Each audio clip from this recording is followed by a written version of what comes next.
¿Cómo estamos en este día? Un día lleno de bendiciones. Gracias a Dios que nos ha dado el privilegio de estar con vida. Nos ha dado la dicha de volvernos a reunir, de estar en la presencia de Dios con el único propósito de llenar nuestra vida espiritual, de llenar nuestra vida de la presencia del Señor. Y yo quiero preguntarles algo. ¿Cuántos tenemos hambre de Dios? Amén. Amén. El hambre de Dios debe de estar constantemente en nosotros. El deseo de querer estar en la casa de Dios, en la presencia del Señor. Y por eso venimos aquí, porque nuestro espíritu necesita del Señor. Como dijo nuestro Padre Celestial, nuestro Señor Jesucristo, en Mateo 6:33, busca primeramente el reino de Dios y su justicia, y todo lo demás vendrá por añadidura. Será añadido. Amén. Así que es un privilegio estar en la presencia del Señor. Vamos a hacer una oración así como estamos y le vamos a pedir sabiduría a nuestro Padre que en este momento nos está viendo. Vamos a dar gracias. Soberano Padre Celestial, Creador de los cielos y de la tierra y de todo lo que en ello hay, Señor. Te damos gracias hoy en esta noche porque nos has dado la bendición de la vida. Nos has dado la oportunidad de volvernos a reunir como congregación, como iglesia. Gracias, Señor, porque nos has guardado de todo mal, de todo peligro, de todo accidente y de toda enfermedad, Señor. Gracias porque nos has provisto de todo lo que necesitamos, de todas las cosas materiales y también de las espirituales, Padre. Gracias porque sentimos tu presencia, sentimos tu amor, sentimos, Señor, de que no estamos solos en este mundo, que tú has prometido y has cumplido lo que dijiste en tu palabra, que no debíamos de tener ningún temor porque tú ibas a estar con nosotros todos los días hasta el fin del mundo, Señor. Hoy en esta noche pedimos tu sabiduría, pedimos tu dirección, que todo lo que estudiemos a la luz de tu palabra sea conforme a tu voluntad y podamos salir edificados de este lugar. La gloria y la alabanza sea para ti, en el nombre de Cristo Jesús, nuestro Señor y Salvador. Amén y amén. Amén. Hemos estado estudiando y vamos a continuar hoy en esta noche con nuestro tema, Historia de la Iglesia. Realmente este tema es bien amplio y bien interesante porque hay varias cosas que de pronto nosotros no conocíamos sobre el origen de la iglesia, sobre el establecimiento de la iglesia. Hemos estado estudiando en estas últimas semanas, a la luz de la Biblia, la iglesia que Cristo fundó, la iglesia que Cristo compró con su sangre. Hemos estado viendo sus características, la organización de la iglesia, tal como Cristo la ordenó, la estableció, como dice la palabra del Señor. Pero también hemos estado viendo que a la luz de la historia han surgido eventos que para muchos todavía es algo que desconocen. Quizás porque no han hecho el tiempo, esa sería la palabra, no han hecho el tiempo para leer, para escudriñar.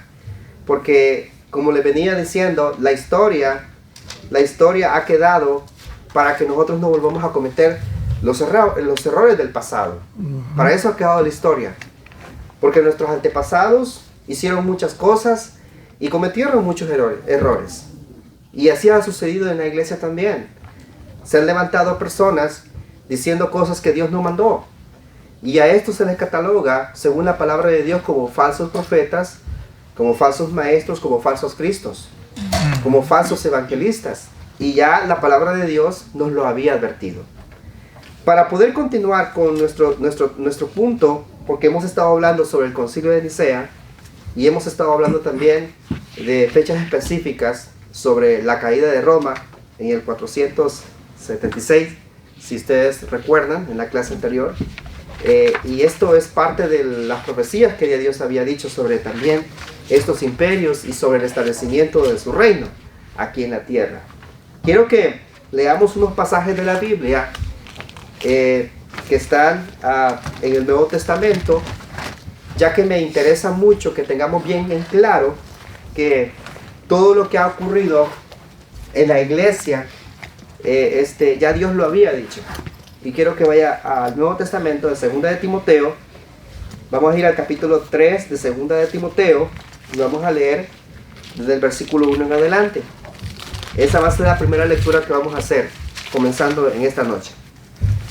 2 de Timoteo, capítulo 3, versículo 1 al versículo 17. Cuando lo tengan, díganme por favor. Amén. Dice así la palabra del Señor. Carácter de los hombres en los postreros días. También debes saber esto, que en los postreros días vendrán tiempos peligrosos, porque habrá hombres amadores de sí mismos, avaros, vanagloriosos, soberbios, blasfemos, desobedientes a los padres, ingratos, impíos, sin afecto natural, implacables, calumniadores, intemperantes, crueles, aborrecedores de lo bueno, traidores, impetuosos, infatuados, amadores de los deleites más que de Dios, que tendrán apariencia de piedad, pero negarán la eficacia de ella. A estos evita, porque de estos son los que se meten en las casas y llevan cautivas a las mujercillas cargadas de pecados, arrastradas por diversas concupiscencias. Estas siempre están aprendiendo y nunca pueden llegar al conocimiento de la verdad. Y de la manera que James y Jambres resistieron a Moisés, así también estos resisten a la verdad, hombres corruptos de entendimiento, réprobos en cuanto a la fe, mas no irán más delante, porque su insensatez será manifiesta a todos, como también lo fue la de aquellos. Pero tú has seguido mi doctrina. Oiga bien, conducta, propósito, fe, longanimidad, amor, paciencia, persecuciones, padecimientos, como los que me sobrevinieron en Antioquía, en Iconio, en Listra, persecuciones que he sufrido, y de todas me ha librado el Señor. Y también todos los que quieren vivir piadosamente en Cristo Jesús padecerán persecución. Mas los malos hombres y los engañadores irán de mal en peor, engañando y siendo engañados. Pero persiste tú en lo que has aprendido y te persuadiste, sabiendo de quién has aprendido, y que desde la niñez has sabido las sagradas escrituras, las cuales te pueden hacer sabio para la salvación por la fe que es en Cristo Jesús. Toda la escritura es inspirada por Dios y útil para enseñar, para redarguir, para corregir, para instruir en justicia, a fin de que el hombre de Dios sea perfecto, enteramente preparado para toda buena obra. Aquí vemos en esta lectura que acabamos de hacer, en esta porción de 2 de Timoteo, que el apóstol Pablo le escribe al joven Timoteo, lo cual él está al frente de una congregación. Éfeso es una de las iglesias que se menciona mucho en la Biblia, y es muy posible que Timoteo haya estado al frente de esta obra y tenía que administrarla, organizarla, pero tenía que cuidarse de sí mismo, y ya Pablo también, lleno del Espíritu de Dios, le hace ciertas advertencias de personas que iban a entrar a la iglesia y que iban a perturbar la fe de muchos. Y también le presentan las características de esas personas, de esos hombres, ¿verdad?, que presentarían apariencia de piedad, pero serían hipócritas y mentirosos. Entonces es lo que sucedió en la iglesia del primer siglo, y posteriormente a las fechas después de que los apóstoles no estaban, que encubiertamente entraron a la iglesia lobos rapaces vestidos de ovejas, que engañaron a muchos. Esto es parte del aprendizaje que nosotros como hijos de Dios tenemos que tener, porque nosotros cuidamos de la iglesia. En la iglesia, aquí, por ejemplo, hablando del contexto donde vivimos, aquí en Sacramento, la iglesia de Cristo aquí en Parkway, tiene pastores. Tenemos a nuestro pastor de la área hispana, el cual vela por nosotros, vela por la iglesia, vela por la doctrina y la enseñanza. Y nosotros unos con otros nos apoyamos en el amor y en las oraciones, y le pedimos a Dios que nos dé mucha sabiduría para seguir lo que Dios dice en su palabra. Amén. Asimismo, quiero que vayan también a Primera de Juan, capítulo 2. Primera de San Juan, capítulo 2, versículo 18 al 29. Y vamos a leer aquí lo que dice la palabra del Señor. Cuando lo tenga, dígame. Amén. Son varias lecturas las que vamos a hacer. porque me interesa que tengamos bien claro esto, para que cuando estemos leyendo otros puntos sobre la historia de la iglesia, no nos vaya a sorprender o vayamos a decir, oh, yo no sabía eso. ¿Y cómo dice la Biblia? ¿Y qué es lo que la Biblia dice en relación a estas cosas que sucedieron? Y siguen sucediendo, porque la iglesia sigue siendo bombardeada por falsas enseñanzas, falsas doctrinas. Todos los días nacen nuevas religiones también, nuevos dogmas y pensamientos. Mira lo que dice 1 de Juan 2:18. Cuando lo tenga, diga amén. Amén. El anticristo dice así: hijitos, ya es el último tiempo, y según vosotros oísteis que el anticristo viene. Así ahora han surgido muchos anticristos. Por esto conocemos que es el último tiempo. Salieron de nosotros, pero no eran de nosotros. Porque si hubiesen sido de nosotros, habrían permanecido con nosotros. Pero salieron para que se manifestase que no todos son de nosotros. Pero vosotros tenéis la unción del Santo y conocéis todas las cosas. Amén. No os he escrito como si ignoraseis la verdad, sino porque la conocéis y porque ninguna mentira procede de la verdad. ¿Quién es el mentiroso sino el que niega que Jesús es el Cristo? Este es anticristo, el que niega al Padre y al Hijo. Todo aquel que niega al Hijo también niega al Padre. El que confiesa al Hijo tiene también al Padre.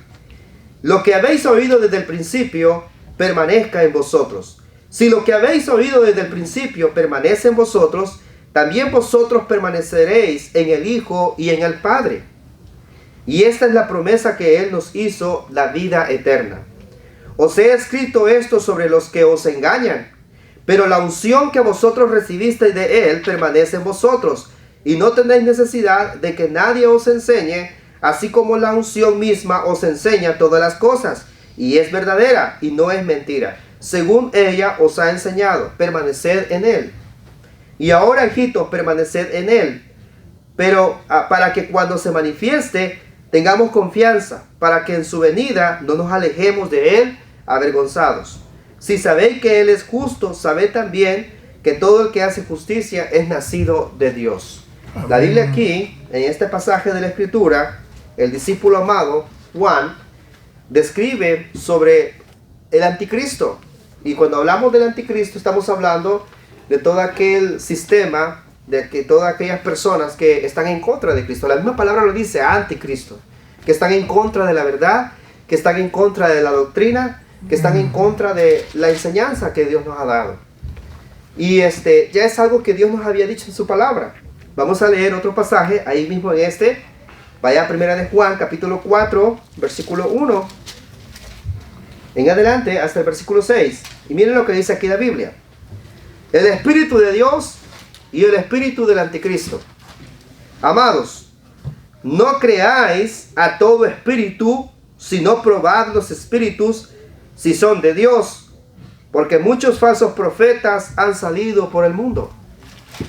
Observe, versículo 2. En esto conoced el Espíritu de Dios. Todo espíritu que confiesa que Jesucristo ha venido en carne es de Dios. Amén. Y todo espíritu que no confiesa que Jesucristo ha venido en carne no es de Dios.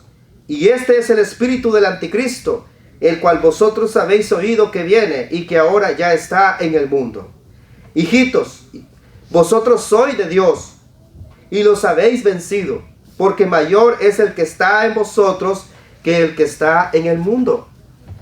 Ellos son del mundo, por eso hablan del mundo y el mundo los oye. Nosotros somos de Dios. El que conoce a Dios nos oye. El que no es de Dios no nos oye. En esto conocemos el espíritu de verdad y el espíritu de error. El espíritu de verdad es aquel que se sujeta a la ley de Dios, tal como Él ha mandado. Y el espíritu de error, la misma palabra lo dice, un espíritu de maldad, un espíritu de mentira. Entonces, lo que Dios nos está enseñando es que nosotros no debemos de buscar nuestros propios beneficios, lo que nos convenga. Nosotros no podemos enseñar algo que Dios no nos haya mandado enseñar. Y eso es lo que sucedió en la historia de la iglesia, que empezaron a surgir una infinidad de pensamientos, de dogmas, ideas de hombres que empezaron a introducir sutilmente a la iglesia, a tal grado que la pureza de la doctrina que Jesús había enseñado a sus discípulos y que estos a su vez enseñaron a la iglesia y que a su vez enseñaron a hombres y a mujeres para que cuidaran de la doctrina del Señor, sutilmente fueron entrando personas, lobos rapaces vestidos de ovejas, que empezaron a enseñar cosas que Cristo no había mandado. Entonces, ahí observamos también el espíritu del error, el espíritu del anticristo. Quiero que lean otro pasaje de la Biblia. Vayan conmigo a 2 de Juan, capítulo 1. Este no tiene capítulos. 2 de Juan, versículo 4. ¿Estamos bien ahí? Amén. Quiero que ustedes vean lo que la Biblia enseña sobre lo que ya Dios nos había advertido y cómo nosotros debemos de proceder ahora en este pleno siglo XXI y qué es lo que la iglesia debe de hacer ante lo que ya conocemos. Amén. Permanecer en la doctrina de Cristo. Mucho me regocijé porque he hallado a algunos de tus hijos andando en la verdad, conforme al mandamiento que recibimos del Padre. Y ahora te ruego, Señora, no como escribiéndote un nuevo mandamiento, sino el que hemos tenido desde el principio, que nos amemos unos a otros. Y este es el amor, que andemos según sus mandamientos. Este es el mandamiento, que andéis en amor, como vosotros habéis oído desde el principio. Porque muchos engañadores han salido por el mundo. Noten ustedes aquí Juan nuevamente diciendo esta frase. Muchos engañadores han salido por el mundo, que no confiesan que Jesucristo ha venido en carne. Quien esto hace es el engañador, y aquí otra vez dice el anticristo. Mirad por vosotros mismos para que no perdáis el fruto de vuestro trabajo, sino que recibáis galardón completo. La exhortación de la palabra de Dios hacia nosotros es que nos cuidemos de nosotros mismos, en lo que pensamos, en lo que decimos, en lo que hacemos, en el testimonio que estamos dando, porque nosotros decimos que tenemos la verdad como iglesia. Nosotros decimos que somos hijos de Dios. Nosotros confesamos con nuestros labios que Dios es nuestro Padre. Nosotros confesamos con nuestros labios que la iglesia de Cristo es la iglesia que Cristo compró con su sangre. Amén. Y que nosotros somos parte de esta iglesia y que nosotros representamos un remanente fiel de todo el remanente fiel que hay en el mundo. Y que somos parte del cuerpo de Cristo, porque Cristo es la cabeza. Amén. Y nosotros somos miembros del cuerpo de Cristo. Entonces, esto es algo muy importante que debemos de entender y discernir a la luz del Espíritu de Dios. Porque está el espíritu del mal y está el espíritu de verdad, que viene de Dios. Vean el versículo 8. Mirad por vosotros mismos para que no perdáis el fruto de vuestro trabajo, sino que recibáis galardón completo. Cualquiera que se extravía y no persevera en la doctrina de Cristo, no tiene a Dios. El que persevera en la doctrina de Cristo, ese sí tiene al Padre, y dice también, y al Hijo.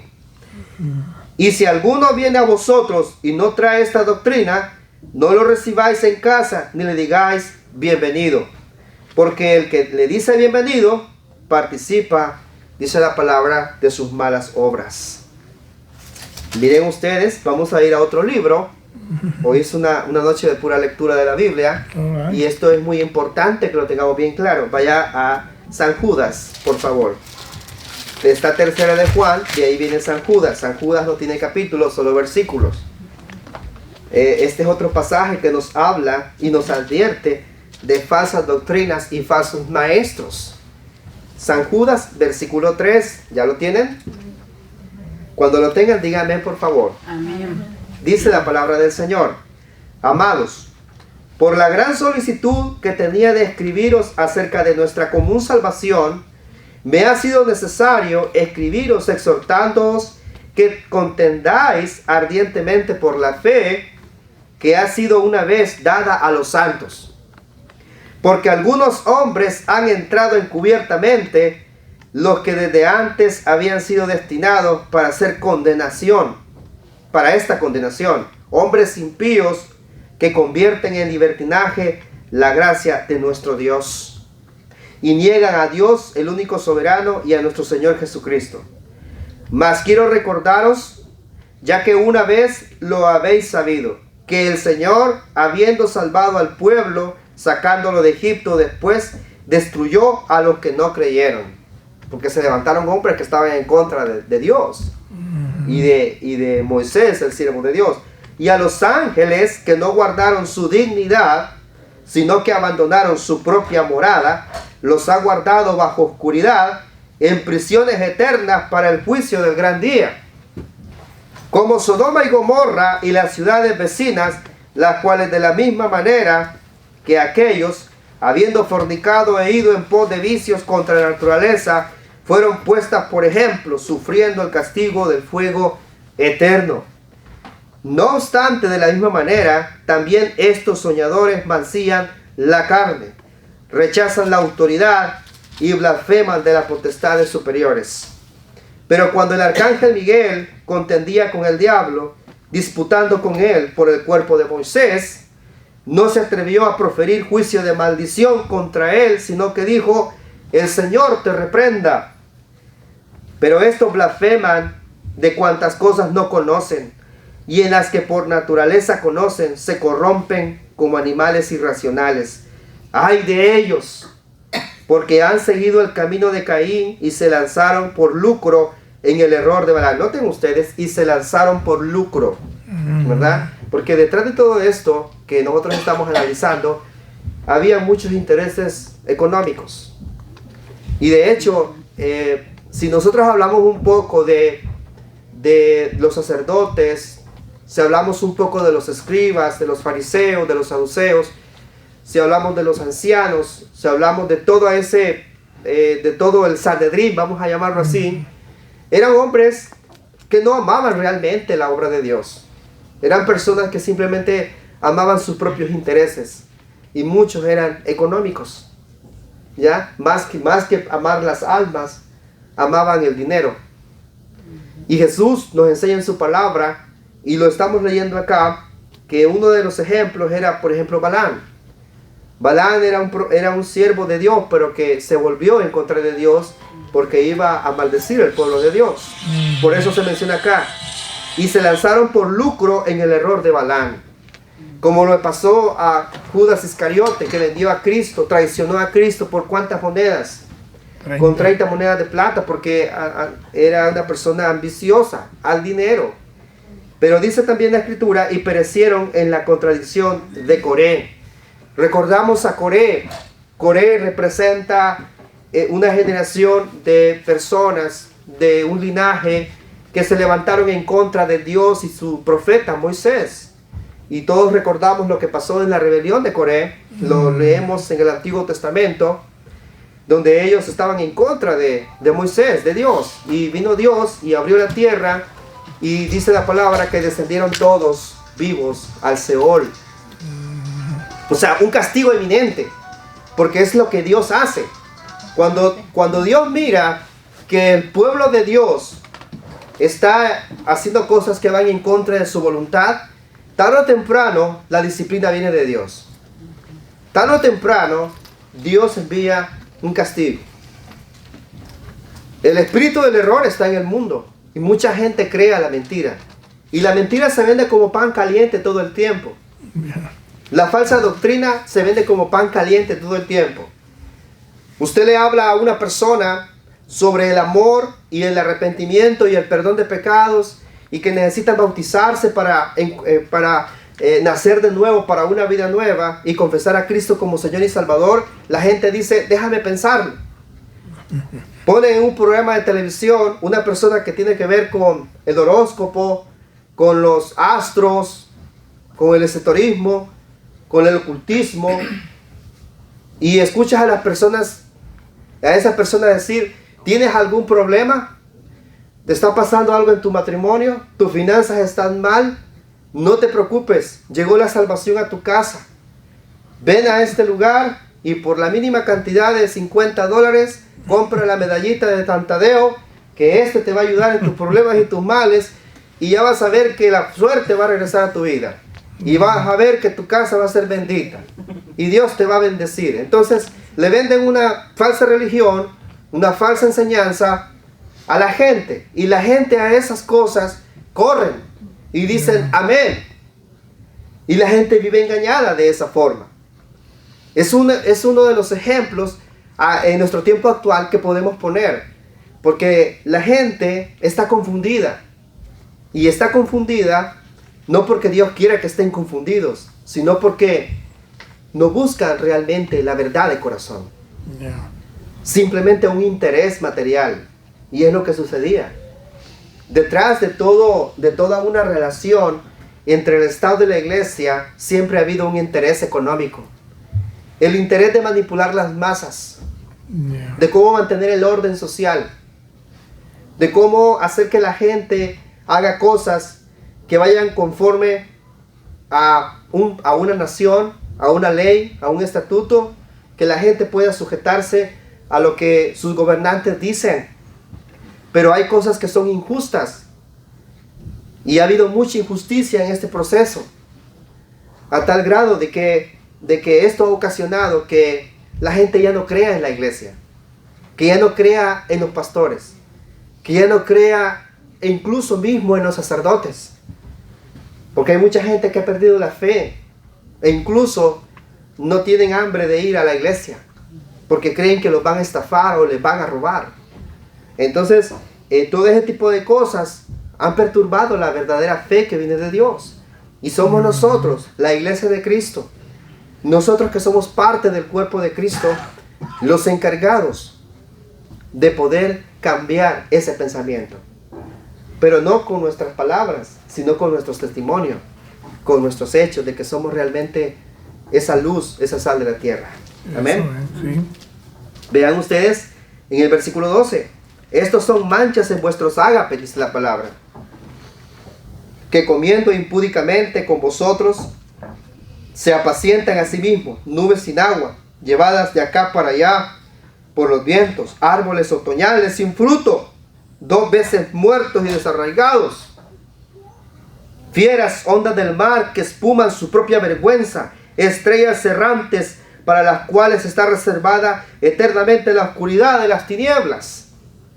De estos también profetizó Enoc séptimo después de Adán, diciendo: he aquí vino el Señor con sus santas decenas de millares, para hacer juicio contra todos y dejar convictos a todos los impíos de todas sus obras impías que han hecho impíamente, y de todas las cosas duras que los pecadores impíos han hablado contra él. Estos son murmuradores, querellosos, que andan según sus propios deseos, cuya boca habla cosas infladas, adulando a las personas para sacar provecho, dice la palabra de Dios. Adulando a las personas para sacar provecho. Hicieron del pueblo de Dios ganancia deshonesta. Por eso es que cuando vemos a Cristo, y retornamos a ese punto, cuando está en el templo y ve a los cambistas, Él se llena de mucho celo y empieza a tirar las cambistas, y con un látigo a darle latigazos a los cambistas. Y Él empieza a decir: ¿no habéis leído que mi casa será llamada casa de oración para las naciones? Pero ustedes la han convertido en una cueva de ladrones. Eso es lo que Jesús les dice. Y los discípulos lo escucharon decir y recordaron lo que decían los profetas, que el celo de tu casa me consume. Y era lo que Jesús manifestaba. Entonces, el celo que tiene que haber en nosotros por la obra de Dios debe de ser el celo de Cristo. Amén. Que realmente nos interese, que realmente estemos preocupados por la iglesia de Dios. Porque cuando estamos preocupados por la iglesia de Dios, hay un verdadero compromiso por querer hacer las cosas como Dios manda. ¿Ok? Después de estos versículos que acabamos de leer, ¿tienen alguna pregunta sobre lo que acabamos de leer? ¿Comentario? Sí, hermano, quería decirle que Walter Mercado murió. ¿Perdón? Walter Mercado. Oh, sí, señora, sí. Okay. ¿Y qué pasó ahora? ¿Qué pasó ahora? Bueno, por lo que estaba comentando. Oh, sí, sí. Y bueno, como le digo, la gente centra su fe y esperanza en un ser humano que ya pues lógicamente está dándole cuentas a Dios, ¿verdad? Y el que juzga es Dios, y Dios es el que le va a dar a cada quien conforme a sus obras. Comienza el versículo 11 hablando del lucro Exacto, y termina hablando también del lucro. así es. Para sacar provecho. O sea que Exacto. el denominador común siempre aquí es un interés, como tú dices, y en su mayoría es monetario. Enriquecimiento ilícito, Yeah. ¿verdad?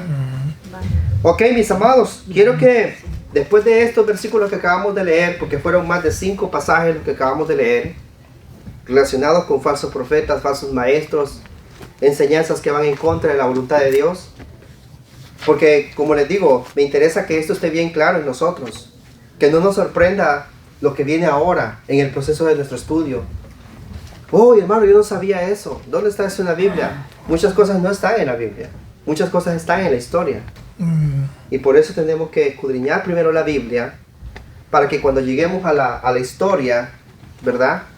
Nosotros veamos lo que ya Dios nos había advertido. Amén. Yeah. ¿Y qué es lo que tenemos que hacer para mejorar como iglesia? Amén. Ok, hemos estado hablando de algunos sucesos que fortalecieron la autoridad de la iglesia. Como todos sabemos, ¿verdad? Hemos hablado mucho de Constantino, hemos hablado del concilio de Nicea, hemos hablado de la caída de Roma, que había sido profetizado y ya lo observamos. Quiero que vayan a la página 6 de Historia del Cristianismo, de nuestro material de estudio, y se centren en el segundo párrafo de la lección 2, donde dice: en la apertura de este periodo, ¿sí lo tienen? En la apertura de este periodo mencionamos la existencia de 5 arzobispos que residían en las capitales del mundo. Pues bien, en el año 451, el obispo de Roma trató de ejercer su autoridad sobre los otros obispos, aunque sin lograrlo. Aproximadamente un siglo después, el obispo de Constantinopla trató de hacer lo mismo y se autonombró obispo universal, lo que motivó que Gregorio el Grande lo criticara y censurara tremendamente, llamándole anticristo. No obstante, poco después fue el mismo Gregorio quien asumió ese título. Toda rivalidad autoritaria fue al fin solucionada en el año 606. Es decir, dentro de lo que nosotros conocemos, ya les he dicho, ¿verdad?, de que a 95, 98 se escribe Apocalipsis, ¿verdad? Este es el último libro y para este entonces Juan es el último de los apóstoles. Ya para los primeros 100, 160 años, para estas fechas, ya lo que son los escritos del Nuevo Testamento ya están. O sea, el canon del Nuevo Testamento ya está definido. Y también otro tipo de lecturas o libros que no eran inspirados. Y eso lo hemos estudiado también, sobre los libros que eran inspirados y los que no eran inspirados. Y ya para los primeros 200, 300 años de la iglesia pues ya estaba teniendo varios cambios, porque estaban hablando de la autoridad. ¿Quién iba a ejercer la autoridad en la iglesia? 325, concilio de Nicea. Ya para el 450 y qué, tenemos la fecha aquí, 51, ya se habla de arzobispos. Se habla de que estaban buscando quién iba a ser la persona que iba a ejercer autoridad. Pero no fue sino hasta el 606, y aquí lo dice, cuando la iglesia misma confirió ese título a Bonifacio III, obispo de Roma. Encontramos aquí pues el surgimiento de la autoridad papal, al haber reconocido la iglesia a un hombre como su cabeza sobre la tierra. Al menos esa es la pretensión romana, que el papa es la cabeza de la iglesia. Pero la pretensión tal pretensión está en completa contraposición a lo que Pablo enseñó referente a que Cristo es la única cabeza sobre la iglesia. Es decir, en el 606 de la historia, noten ustedes, por acá, para este tiempo, podemos pensar que todavía la pureza de la doctrina todavía se sigue impartiendo. Pero un poco más adelante, recuerden de que aquí entran lo que son las doctrinas, el gnosticismo, el ebionismo, el montanismo, todo ese tipo de doctrinas que ya estuvimos leyendo, estudiando, y que iban entrando sutilmente a la iglesia, iban confundiendo, iban saliendo falsas doctrinas, y ya la doctrina de Cristo se iba pervirtiendo totalmente. Ya aquí, para este entonces, del 325, que llegamos al Concilio de Nicea, prácticamente lo que encontramos en la pureza de la doctrina como tal, ya aquí ya es algo totalmente diferente. Totalmente diferente. Y ya llegando al 606, ni se diga. Yeah. Porque ya aquí comienza lo que es un papa, al que se le confiere la autoridad a nivel mundial, universal, vamos a llamarlo así, de la iglesia como tal. Pero ¿qué dice la Biblia sobre esto? ¿Cuál es la cabeza visible de la iglesia? Cristo Jesús. Según lo que enseña la Biblia. Lean Efesios capítulo 1, versículos 22 y 23.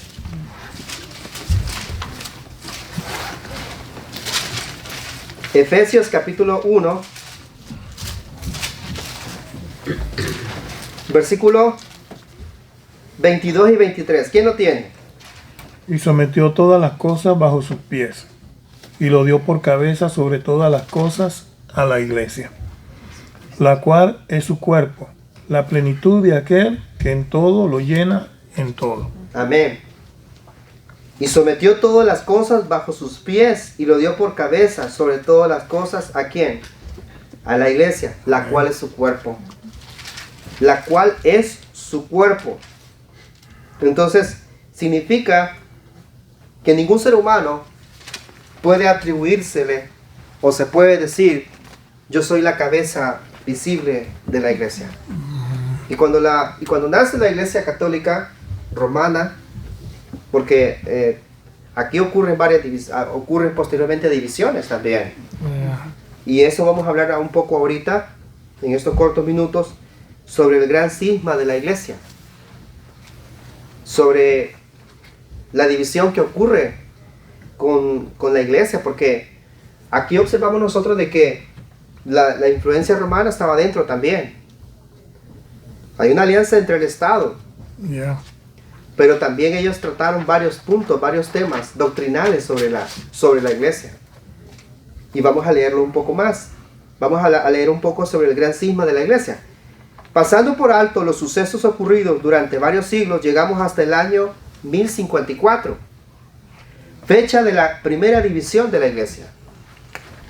Miren, en el 606 nace ya la idea papal, ¿verdad? Bonifacio, ¿quién se llamaba? El arzobispo Bonifacio tercero, ¿verdad? Yeah. Cabeza visible de la iglesia. La idea que se siembra. Pero ya para el 1054, ¿cuántos años han pasado ya? ¿Cuántos siglos han pasado? Oh, man. 400 y pico. Como 400, ¿verdad? Vamos a poner como 400 años. 400 años para llegar al 1054, fecha de la primera división de la iglesia, cuyo resultado fue la aparición de lo que actualmente se conoce como la Iglesia Católica, Apostólica y Romana. Usted ha escuchado esa frase, ¿verdad? Yo soy católico, apostólico y romano. Y no es romano porque no nació en Roma, ¿verdad? ¿Sí o no? Y la Iglesia Católica del Oriente, y también aparece lo que es ortodoxa. Parte de esa división, por eso se llama el cisma. Muchas son las diferencias entre estos dos cuerpos, entre las cuales las principales son la autoridad papal que Roma acepta, mientras que Grecia la desconoce y rechaza. La doctrina del purgatorio, con la que sucede lo mismo. Así también la transustanciación. El tema de la transustanciación, para que ustedes lo puedan entender mejor, tiene que ver que cuando se participaba de la cena o se conmemoraba la Eucaristía, porque es el término que se utiliza, cuando se conmemoraba lo que era la Eucaristía, el participar de la hostia, como se le dice en la Iglesia Católica, Ya ves que pues los feligreses no participan del vino, solamente el cura lo toma, ¿verdad? Y ahí nada más se le da la hostia a la gente. La idea de la transustanciación, que fue una doctrina muy fuerte en ese tiempo de la iglesia, decía de que cuando comías la hostia, estabas comiendo literalmente la carne de Jesús. Yeah. ¿Verdad? La carne de Jesús, pastor. Y ellos lo dicen esa parte en latín, Uh-huh. que es hoc corpumaus. Hoc corpumaus. Hoc corpumaus. Yeah. Quiere decir que se cambia literalmente el vino en sangre y el pan. Literalmente. en El su tema de la cuerpo. transustanciación, Literal, eso no puede ser. entonces era algo que no era aceptable. Yeah. En tanto que una decía, y tanto que la Iglesia Católica Ortodoxa, Apostólica Romana lo aceptaba, la Iglesia del Oriente Ortodoxa decía no podemos aceptar eso. Había una gran división en pensamientos y en doctrinas. Pero note usted, la idea del Papa, Cristo enseñó sobre el Papa. No. Cristo enseña, ¿va a haber un Papa dentro de ustedes? ¿Alguien que va a dirigir realmente la iglesia como tal? No, ya vemos que la cabeza y el cuerpo es Cristo. Habla sobre, por ejemplo, de lo que venimos aquí hablando, de la doctrina del purgatorio, de que las almas cuando mueren van a penar a un lugar que se llama purgatorio, todas sus penas en el purgatorio, el lugar diferente a lo que es el lugar de consolación, que es el paraíso, y el lugar de tormento, que es antesala al infierno. Yeah. ¿El purgatorio existe a la luz de la Biblia? ¿Es bíblico el purgatorio? No. O sea, cuando nosotros leemos la Biblia, no encontramos en ninguna parte que nos diga, cuando una persona muere, pasa esto. Solamente, es decir, no va a un purgatorio. Sabemos que cuando una persona muere, es llevado, bueno, si muere en la presencia de Dios, haciendo la voluntad de Dios, es llevado por los ángeles de Dios a un lugar que es el paraíso, lugar de descanso, el Hades o el Seol, como lo conocemos, el lugar de los muertos, como un lugar de espera, y el lugar de tormento, que es antesala al infierno mismo hasta que venga el juicio final. Eso nosotros lo sabemos a la luz de la Biblia, pero del purgatorio la Biblia no enseña nada sobre el purgatorio. Era parte de una enseñanza que también la iglesia estaba colocando, como por ejemplo también el tema del celibato, que los sacerdotes no podían casarse, no podían tener esposa. Pero si nosotros analizamos en el pasado, a la luz de la Biblia, la forma en que Dios escogió a los sacerdotes, escoge la tribu de Leví. Estamos hablando del pueblo hebreo, pero judío. De las 12 tribus de Israel, Dios escogió al pueblo de Leví, a la tribu de Leví, para que tuvieran el privilegio del sacerdocio. Y el primer sacerdote, ¿cómo se llamó? ¿Se acuerdan? ¿Quién fue el primer sacerdote de la tribu de Leví? Aarón. Aarón. ¿Y quién fue Aarón? Hermano de Moisés. Yeah. ¿Aarón era soltero o era casado? Casado. A la luz de la Biblia encontramos que los sacerdotes eran casados, tenían familia, tenían hijos. Entonces, si esa es la idea que Dios nos enseña desde tiempos antiguos sobre el sacerdocio, su forma de vivir, su forma de ser, su vida, su familia, sus hijos, ¿por qué se cambia ese sistema? Porque si llegamos al Nuevo Testamento, claro está que también la Biblia habla del sacerdocio, que somos pueblo santo, real sacerdocio, pueblo adquirido por Dios.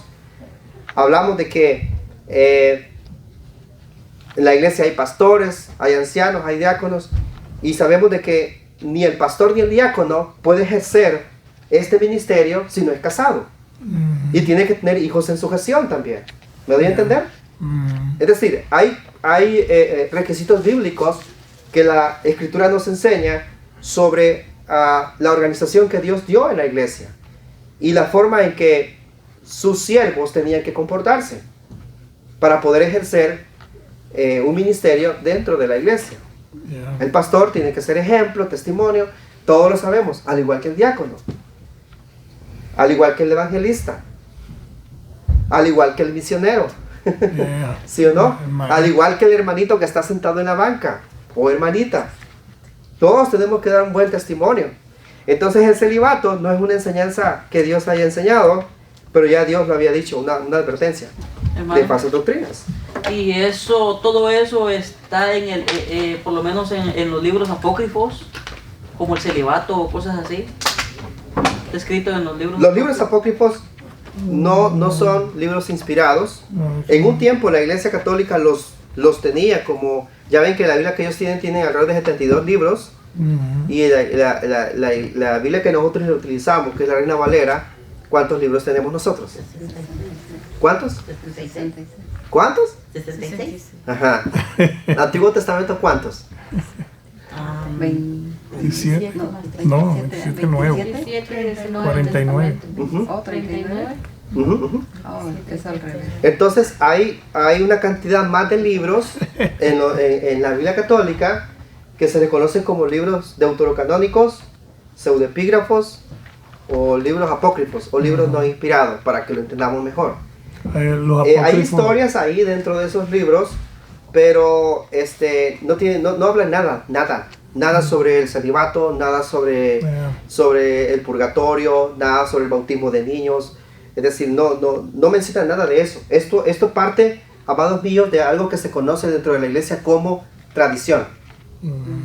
La tradición. Ustedes recuerdan que cuando Jesús está con sus discípulos, vienen los fariseos y los acusan. ¿Por qué 39 y tus 27. discípulos comen sin lavarse las manos?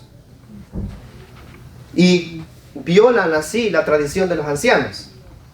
Porque estaba la tradición de los ancianos y estaba la ley de Moisés.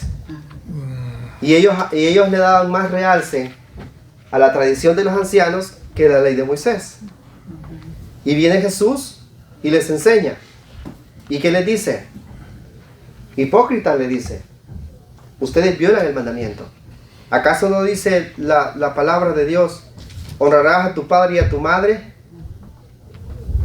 Y ustedes dicen: todo lo que sea para ayudarte a ti no puedo dártelo porque tengo que dedicárselo a Dios como ofrenda en el templo. ¿No habéis invalidado así el mandamiento de Dios enseñando doctrina de hombres? Porque lo que ellos decían era escorbán. Es Corban, ya. Scorban. Papá, mamá, no te puedo ayudar. De pronto sus padres estaban muriendo de hambre o algo por el estilo, y a ellos les importaba más llevar su ofrenda al templo, pero desatender a sus padres. ¿Acaso no están violando así la ley de Dios? Este pueblo de labios me honra, mas su corazón está lejos de mí, pues en vano me honran, enseñando como doctrina mandamiento de qué? De hombres. Mandamientos de hombres. Entonces es lo que sucedió aquí. Aquí entraron mandamientos de hombres. Sí, hermana Carmen. ¿Qué es celibato, hermano? El celibato, hermana, es la condición de, hablando en términos eclesiásticos, si un hombre aspiraba a ejercer el ministerio en una iglesia, ser un clero, ser un sacerdote, ser un arzobispo, tenía que tener el celibato. Era la condición de abstenerse al matrimonio, en pocas palabras. Es la abstinación de casarse. Así de sencillo. Ya. La abstinencia al matrimonio. Eso es celibato. Quedarse de por vida sin casarse. Y así surgieron pues monasterios también de monjes y de monjas. Y esa es otra historia también. Bueno, vamos a seguir leyendo un poco más. Tenemos 5 minutos, 4, que sean 4. ¿Estamos bien? Oh, bien, sí. Ok, vamos a continuar. La autoridad papal que Roma acepta, mientras que Grecia la desconoce y rechaza. La doctrina del purgatorio, con la que sucede lo mismo. Así también la transubstanciación, el pecado original, es otro tema que también surge en la doctrina que se da en la iglesia. El pecado original, que todos nacemos con el pecado. ¿La Biblia habla sobre el pecado original? No. ¿Quién dijo? "Ujú"? No, dije no. ¿No? No en la misma forma. ¿Perdón? No en la misma forma, porque sí hubo un pecado, el primer pecado. Sí. ¿Verdad? pero no No es forma llamado que original. se hereda la paternidad de ese pecado a todo hombre. ¿Cómo explicamos nosotros el hecho de que esos fueron temas doctrinales para ese entonces muy fuertes? Y la iglesia lo adoptó, el pecado original, que el hombre nace con el gen del pecado, así de sencillo. O sea, un bebé nace y automáticamente cuando nace es un pecador. Es lo que enseña la iglesia católica. ¿Ya? Nace con el gen del pecado. Y que necesita el niño ser bautizado. Ve ahí el bautismo de niños. Porque si nace con el pecado, tiene que ser bautizado desde bebé. Y de ahí la idea de ponerle padrinos, para que sean los que los guíen por el camino de la verdad. Y pagar la tarifa. Y pagar la tarifa. Porque aparece la idea de padrinos. Yo, en un tiempo, fui parte de la iglesia católica. Fui católico, apostólico, ortodoxo y romano, como usted quiera decir. Aunque no era romano. Pero yo defendía a capa y espada mi doctrina. Pero yo no leía la Biblia. Eso era lo raro. Yo leía el catecismo. Usted me preguntaba el yo pecador, yo se lo decía. El Ave María, yo se lo decía. El Padre Nuestro, Regio y Derecho, yo se lo decía. Las letanías, yo se les decía. El Rosario, yo se les decía. Porque yo era bien amarrado a esa tradición, a esa enseñanza. Bien. Y yo decía, estoy en lo correcto. Y aquí nadie me saca. Estoy en el camino correcto. Mis padres eran católicos. El bautismo de bebé lo tengo. Primera comunión, confirmación. Casi cumpliendo el proceso de los 7 sacramentos. Destinado a la iglesia. Pero uno lo hace. Lo hace, ¿por qué? Porque eso es lo que a uno le enseñan desde que uno es pequeño. Pero cuando uno crece y comienza a leer y Dios pone a las personas indicadas en tu camino para darte a conocer la verdad, que duele, porque la verdad duele y a veces somos muy orgullosos para aceptar la verdad y a veces el orgullo nos ciega. Cuando a mí me hablaban de la Biblia, yo decía, no tengo necesidad de leer la Biblia, porque yo sé dónde estoy. Y yo andaba con mis escapularios, más de 2, 3, 4, bien protegidos. Y en mi cartera con el niño de Atoche. Entonces estaba hablando con un católico de raíz, pues. Porque yo fui católico. Y yo sé de qué te estoy hablando. Bien. Y cuando iba a confesarme, recuerdo que una sola vez me confesé. Una sola vez para hacerme la confirmación, porque no me la podía hacer. Una sola vez me la hice en la vida. Y para tomar la hostia tenía que purgar mis pecados con la confesión. Si no, no podía tomar la hostia. Y yo quería tomar la hostia. Y cuando el cura te da la hostia, te dice el cuerpo de Cristo. Porque ellos creen en la transustanciación. Que literalmente se convierte en el cuerpo de la carne de Cristo. Pero no te dan el jugo de la vida. Solo te dan la hostia. Yo también fui católica, hermano. Y en el caso de la hostia, no es pan sin levadura. No es pan sin levadura. Porque si somos muy críticos en eso, se tendría que usar pan sin levadura. Porque la hostia no es pan sin levadura. Es como comer algo que se disuelve en la boca. Como espumilla. Vamos a llamarlo espumilla. Como una espumilla, te imaginas una cosa redonda, pero una espumilla chiquita. Y la pones en tu lengua y ya se disuelve. Da sed. Entonces hay muchas cosas que nosotros tenemos que ver. El pecado original, el rozamiento de agua en sustitución del bautismo, porque aparece el punto del rozamiento. El niño nace con un pecado original, lo vamos a bautizar, pero vamos a hacerlo por rociamiento. Por aspersión se le llama. ¿Jesús enseñó eso? No. ¿Jesús nos enseñó esto? No. ¿Es una doctrina de hombres o de Dios? De hombres. Es de hombres, no de Dios. Entonces, para este entonces, ¿Dónde está la iglesia pura y limpia y santa que Cristo compró con su sangre? En el año 33, ahí en adelante. Ajá. Porque ya para este entonces, en el pueblo, lógicamente, estamos hablando de personas que tenían conocimiento y que habían estudiado y que se habían preparado. No cualquier persona podía ser un sacerdote o un clero. Tenía que ser preparado, estudiado, saber latín, saber griego, saber hebreo, saber arameo, saber diferentes idiomas. O sea, era una cosa muy exigente, por eso se preparaban. Pero en el pueblo siempre había personas que no estaban de acuerdo a lo que se enseñaba. Porque lamentablemente la realidad es que el acceso a la educación para la gente de clase baja, nadie podía accesar, solo los príncipes y los reyes y los que tenían ese privilegio.